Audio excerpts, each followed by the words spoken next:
In this tutorial, we are going to learn how to use the live path effect hatches in Inkscape. I'm using Inkscape 1.0 and we are going to use it to design a logo. So we start by going for our circle tool, go to Shift Control and draw a circle. Something like this is okay.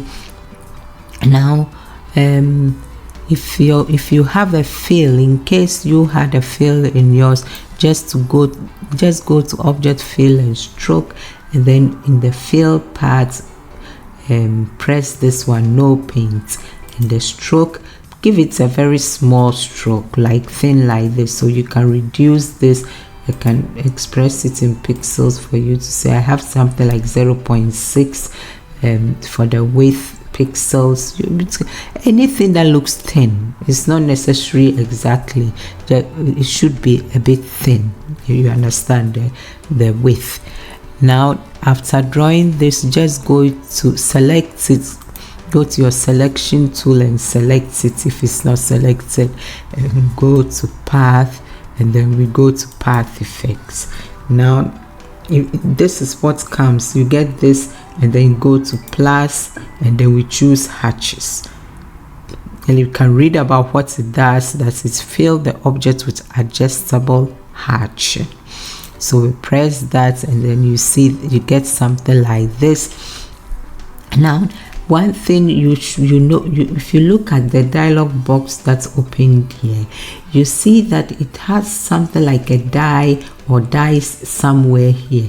These are some things you use to reset random number generators, and then it generates different sequences. So with this, for example, if you press it again, you see it gives me a different sequence. It gives different sequences. Now let's look at growth. The growth is what, if you increase this, it is the growth of distance between the hatches. So as you increase it, you see what happens. I would leave mine for what I want to do. The logo we want to design, I prefer to leave it as 0. So I just leave it as 0. I enter, and now there's this thing here called the bent hatches. You see the hatches look a bit bent. If you don't want and you want them really straight, then you uncheck it. Other than that, let it be checked, and then you have it a bit bent. Now the magnitude jitter, all these things that have dice, they are just randomly generated. If you press it, you get something random. You press it, you get something random. Something like this one hasn't got it, but this sets the smoothness or the sharpness of the curve.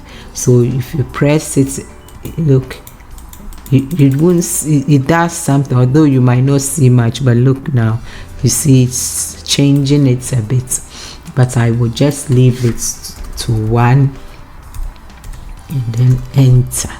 Now it's the same things, that these are all random things that if you press, it gives you a new thing. So let's imagine that you are satisfied with what you have, like I am with this one here. Now we just go to path, object to path, so that now you can't do anything with respect to the hatches anymore. It's now just a path, an ordinary path. Now we go to Shift Control and reduce it a bit, and then I want to, maybe I reduce it a bit even more, something like this is okay. Now select it and do a duplicate by going to edit and then do duplicate. Now move the duplicate somewhere here, something like this, and then give this the color blue, this color blue here. I want to draw with blue, so give it this this color blue here. Okay, this one here, go to Shift, because it's a stroke, go to Shift and then give it this color here, and this we want to give it this dark color here. Now we want to interpolate so that we have colors in this range more or less. So we select this and select that, and we go to extension, generate from path, and then we come to interpolate. So we press the interpolate. I think I'll interpolate to around 6 or 7. Let's choose 7 for example, and then you can either choose duplicate endpoints and then interpolate style, and then I don't really need the Z order, so I just do live interpolate. If I like what it interpolated, I think I like what it did, so I just do apply and then I close this. Now I have this, the first and the last, you know, are still lying there like this. We have this and then we have the first and the last. Now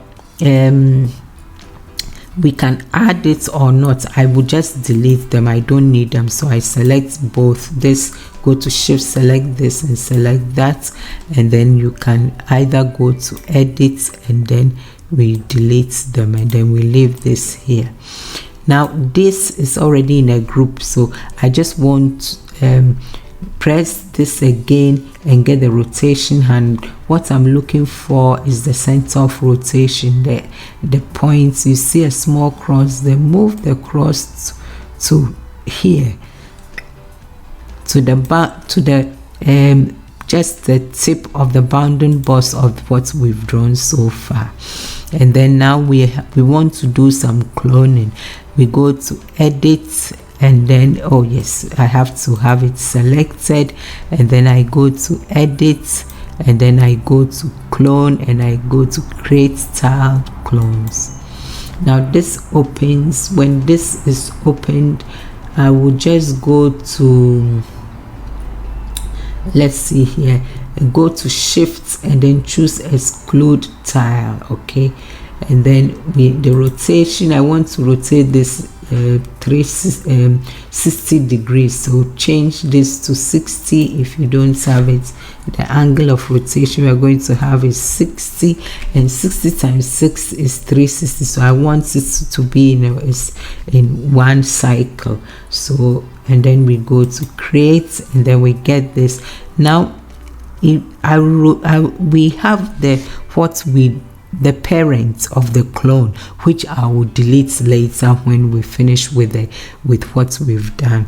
So what we can do is we want to select everything here, so go to Alt and then draw a right line to everything. That's one way of selecting something.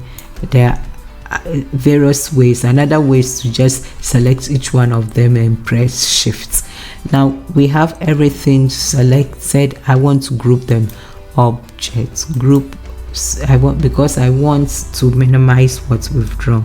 Go to shift control and then move this a bit so it's reduced a bit. Now you see, this is the parents. This is what we used to clone what we got, but we just delete this. I don't need it, so just go to right click and then delete it. Now this is what this is the logo I was going for. Go to shift control, you can reduce it a bit or leave it as it is. So we have learned in how to use the hatches in live path effects in Inkscape. I use Inkscape 1.0. Please help me by subscribing to my channel, giving me a like, and come back again. If you have any questions or suggestions, please tell me in the suggestion box below. Thank you. Bye.